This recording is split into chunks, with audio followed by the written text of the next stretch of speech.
Hello, my name is Oksana Roberts. I'm a practicing health kinesiologist and this is day 47 of my 6-month detox. Today is the 11th of December yeah, a lot has been happening. I have had a period where I was feeling really flat and had a foggy mind. It went on for quite a long time, about a week, and I don't think it had anything to do with the weather or anything that was going on in my life, because it was completely unrelated to any of the events that were happening in my life. So I really think that this was part of the detox process. I did some self-help techniques, but they didn't help very much. They would help for a short period of time, but then, you know, the symptoms of being quite lethargic and flat and having a foggy mind would come back. So this is a lesson to me that a detox process happens organically, and sometimes you just need to allow the symptoms to take a life of their own, and to be given birth and to live and then die naturally. I feel absolutely fantastic now. That wave is over, and I'm really happy that I went through this process, because it taught me to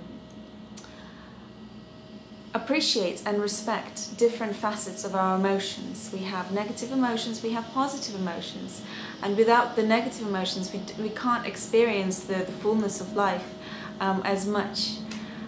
So here I am. Another thing that happened is I had a big, huge, massive test, which is a wedding. Oh my God, what do you do as a raw foodist at a wedding? Honestly. And it was a family wedding. I was really looking forward to it, and I was all set. I had a bag of food that I was going to eat myself, like raw breads and other snacks that I brought with me. Luckily though, they had food that just catered for my needs, so they had vegan dishes there, and I was happy as Larry eating away at the foods that, you know, I haven't prepared myself. So that was great. I have to confess, I had some wine. If you remember, in the beginning of the detox, I was in two minds as to whether I'm actually going to have the wine or not, because it is classed as raw, and a lot of raw foodies do have wine. Even 100% raw foodies, some of them do still have wine because it is classed as raw. So I have stopped drinking any alcohol for more than a month, and it was last Friday, that I had a few glasses of wine. I'm really happy that I did it, because I had a great time. Especially because alcohol is quite a big part of Russian culture. So, and in England as well, you know, all over the world, when you celebrate, when you have special occasions like a wedding, it almost wouldn't be the same without a few glasses of wine. So I did that. And I'm going to carry on not drinking wine unless there is, you know, another special occasion like this. But I don't have any more weddings to go to until the end of my detox, so I might be able to just carry on without drinking wine, so fingers crossed. Okay.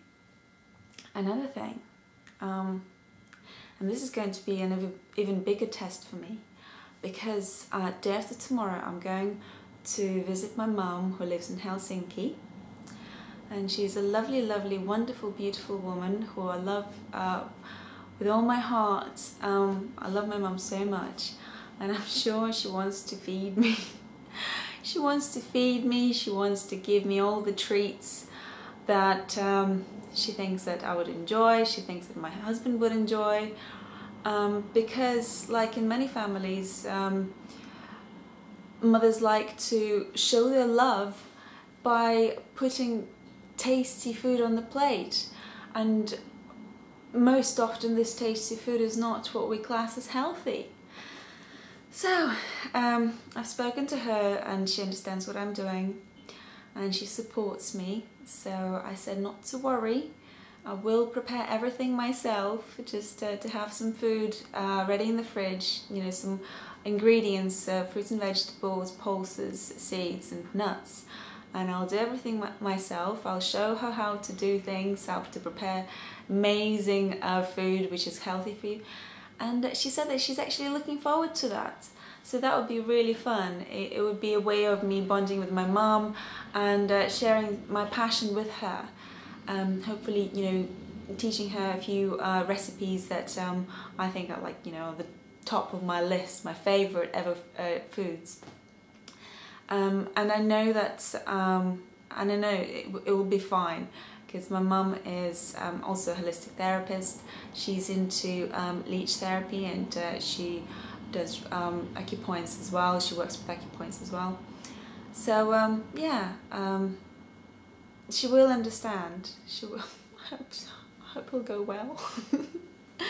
Yeah, I won't be there for too long. Just under a week. And my mum has been a vegetarian for a long time.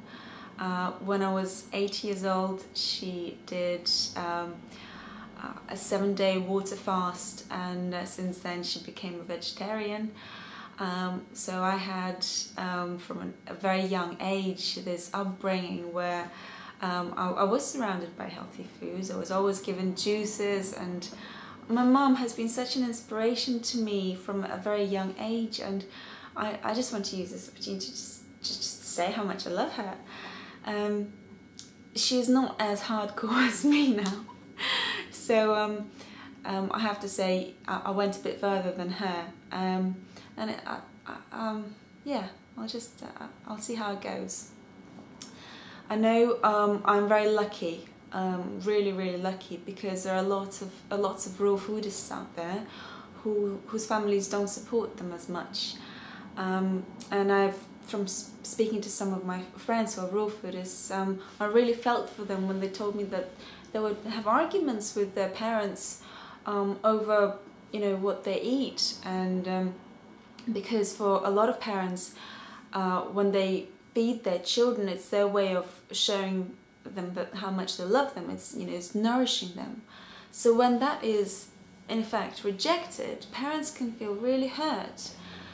So that can cause friction in the family, and I just want to, yeah, just to really acknowledge how lucky I am, and to, yeah, just sit with that for a while. You know, I'm really lucky that my mum actually supports me most of the time. Okay, and I think this is all I have to say. I will try and do an entry when I'm in Finland as well. I'll take my camera with me. Yeah, I hope it goes well. Fingers crossed. Okay, bye.